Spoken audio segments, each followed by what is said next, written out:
The dawn broke under a blanket of grey clouds, casting a dim light over the small prairie town. The wind howled across the open fields, rattling the windows of the little wooden schoolhouse. By mid morning, rain poured in heavy sheets, and thunder rolled so loud it seemed to shake the earth. The flagpole outside stood empty, its rope swinging loose in the storm. Inside, the children pressed close to the windows, their faces pale with awe and fear.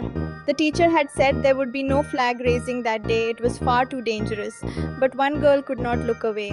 Emily Carter, 12 years old, small and quiet but brave at heart, watched the flag rope twisting helplessly in the wind. To her, it didn't seem right that the flag should hang forgotten even in a storm. Without speaking, Emily stood up. The teacher called her name, but she was already moving toward the door. The moment she stepped outside, the wind struck her like a wall, tugging at her dress and hair. The rain stung her cheeks, but she pressed forward, each step heavy and slow through the mud. Above her, lightning flashed white, and for a brief moment she saw the flag tangled halfway up the pole, its colors faded but still fighting to be free. Reaching the base, she gripped the cold metal and caught hold of the slippery rope. Her fingers burned and slipped, but she worked on, untying knots and setting the flag right. Thunder cracked overhead, but she did not stop.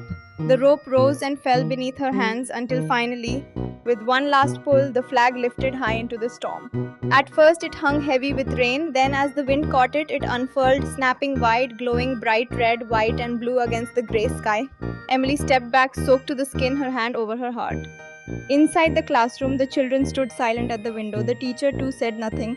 They simply watched the small figure standing alone in the rain, the flag flying strong above her. And in that wild, thundering storm, Emily Carter became more than a schoolgirl. She became a symbol of quiet courage, a reminder that true bravery isn't loud or grand. Sometimes it's the small, steady heart that stands firm beneath the storm and refuses to let the flag fall.